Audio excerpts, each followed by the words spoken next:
What's going on, everyone? Talen here, and welcome to another Marvel Future Fight video.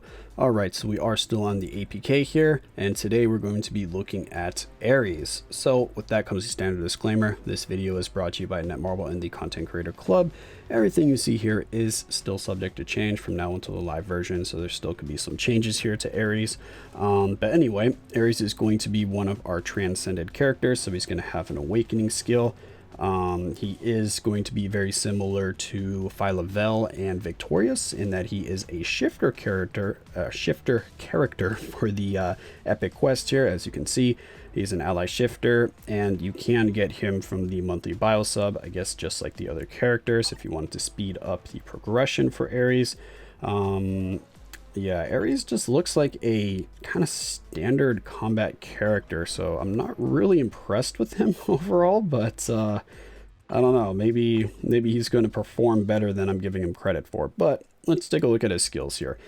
His awakening skill is going to be giving him minus 65% all defense down, so that's definitely going to get him in the range of a premium character for using a debuff lead. So maybe you can do some one-shots with this. I don't know, depending on what kind of damage he does with his awakening skill here. But for his other skills, he does not seem to be damage proc friendly. It seems like he will require a rage to take the most out of him, or to get the most from him. So only this awakening skill might save him in terms of using a damage proc. So if this awakening skill hits very, very hard, then of course you can just have that as your sole damage source and use that as your proc skill. His tier 2 passive here is going to give him super armor, all defense by 30%, and he's going to increase skill damage and bonus damage by 30%. And then we have an activation here whenever he uses a skill. So similar to magic, when she uses a skill, you're going to have an activation here for 100% chance to increase critical damage by 100% on critical attacks for 10 seconds, and it's on a 15-second cooldown. So that's actually very powerful. So you're always going to be getting an extra 100% crit damage. I mean, it's not going to be active all the time. You're going to have 5 seconds of downtime, but still, you're going to have that for most of the fights. That should help with his damage quite a bit here. The first skill is just a standard skill. Second skill, same thing, just a standard skill. Third skill here, we have some guaranteed crit by 30% and damage immunity for 5 seconds, so it'll help out with survivability. His fourth skill, we have some all defense down, stacks up to minus 50%, but this doesn't stack until sort of like the end of the skill, so that's why I was saying he's not real damage proc friendly, because you can't stack this all defense down and then go into the fifth skill, which is going to be his most damaging skill. Yeah, because if this skill was, well, I don't know for sure if this skill will hit hard or not. If this fourth skill hits hard, then yeah, you can get away with the damage proc, because this is every 7 seconds, so you could just proc on this skill and then just use the fifth skill as like a filler skill to get the iframe and just get that extra damage, but without the damage proc, of course. So the fifth skill here, as you can see, has invincibility, all attack, all defense by 40%, all speed 5%, and crit rate by 40%. So a lot of stuff there on the fifth skill to help buff him up. And then if we move on to the 4-star passive, he's going to have continuous healing, 4% of his max HP whenever he's below 99%. So pretty much all the time he's going to be healing at 4%, which is that higher or lower than the other healing characters? I can't even remember. I suppose I should check really quick. Where's Deadpool is the easiest one to check here. So we have 4%, so it's the same. Okay, so yeah, he's got a pretty nice heal going on there with his 4-star passive. And then his leadership here is a 30% physical lead, which this could be useful in Null World Boss Ultimate for your physical damage characters, because we don't have many options for a physical lead or even all attack leads, because those are pretty rare as well for tier 3 and awakening characters. So I mean, that could be a reason to awaken him, but he just seems kind of bland to me right now, at least in terms of the skill animations. Maybe he hits really hard, but I don't know, it just seems very cookie cutter for me in terms of the combat types. But yeah, he is an option for Null if you need a leadership. I'm not sure that he will perform very well against Null himself, but we'll have to wait and see.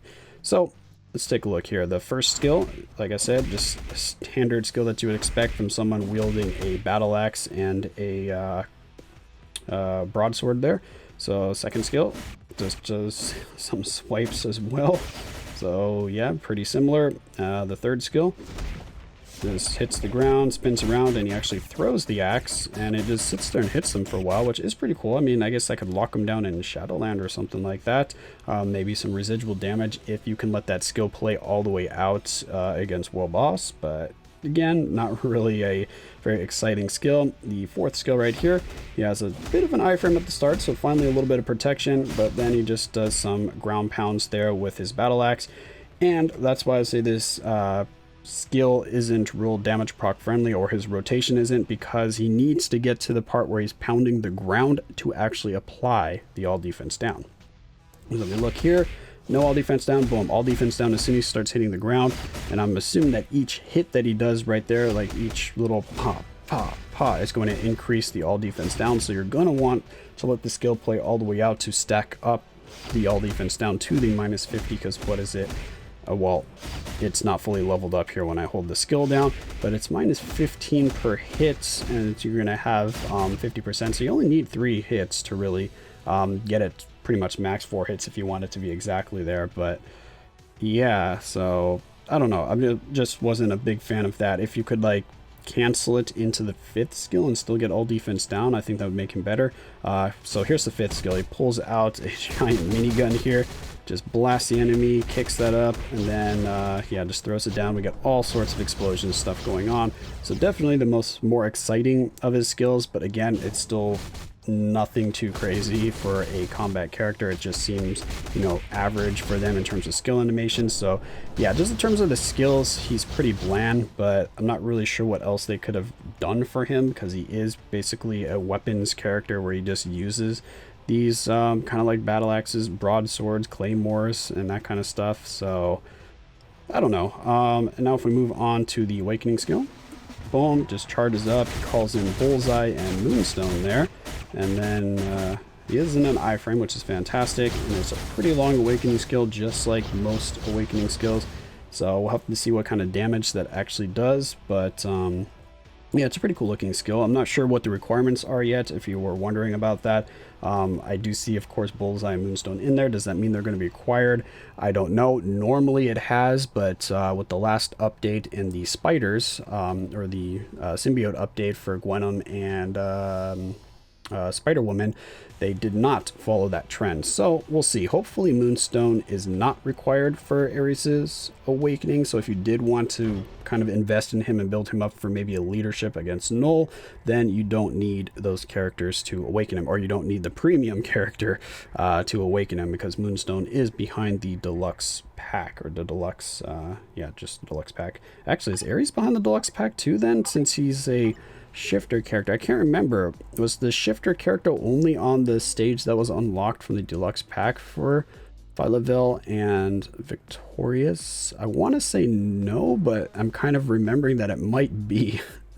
So yeah, I can't give you a complete answer there, but I cannot remember right now. Anyway, as you can see, I don't really have much of a build on Ares. He came with the CTP of Rage on him, so that's pretty much just what I'm going to stick with, because I don't think he's going to be damage proc friendly if you want to take advantage of his all defense down, which why wouldn't you? The all defense down makes a pretty big difference. So yeah, that's what Ares is looking like. Here's his stats if you're curious. Of course, he is marked as a Dark Avenger, so you could take advantage of Green Goblin's leadership. He's got the Weapon Master's tag, so you can use Taskmaster as well, so you can take advantage of some of the more niche leaders and supports. Yeah, so I guess now all that's left is to hop into some War Boss Ultimate, and I'll just show his survivability, because again, the damage is pretty nerfed right now in the APK, so don't pay attention to the damage. Yeah, let's go ahead and hop into War Boss Ultimate. Alright, so here we are against Proxima. This is just a stage 41, which actually I should move that down a little bit, shouldn't I? He's not going to do any damage here.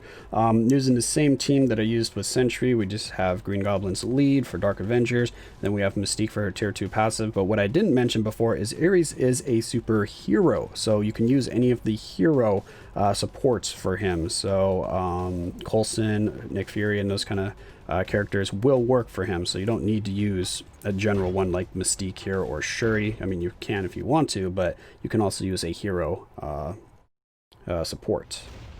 So let's see what kind of damage you can do here. This is actually my first test of his damage. I didn't actually hop into this prior to starting the recording here, which maybe I should have, so I knew what to expect. But anyway, so we're going to need the buff from the third skill. Oh, or not. Let's go into this. Oh, we got the Blade Twisters. Need that invincibility. So that was kind of short-lived there. All right, so we want the all defense down here from this one. Let's stack that up a little bit. Let's get that going. And really, his fifth skill got canceled out from her moving backwards. It has that little of tracking.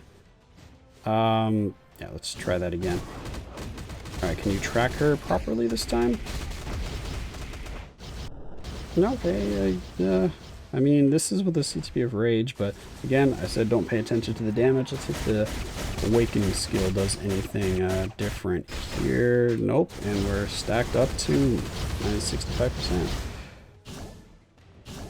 Again, the damage isn't what I'm testing here, so I shouldn't be looking into that much. Okay, so he doesn't move at all when he does those hits on the ground with the Battle Axe from the fourth skill, so Proxima just jumps away and says, nope, I don't think so. I don't want that all defense down. So you're probably going to want a crowd control striker to use Ares effectively here and Warboss Ultimate. So, yeah, I don't know. He just doesn't seem very fluid or fun to play for his skill animations and just, I don't know.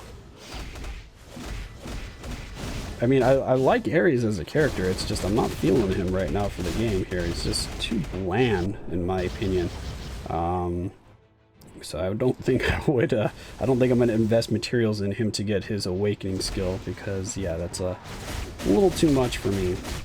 There we go. That's a little bit better in terms of the damage. He needs better tracking on his skills. I've noticed that he's just not tracking very well. His survivability, though, is great because look at that continuous healing. He's healing for what, 3,500 each time, each tick.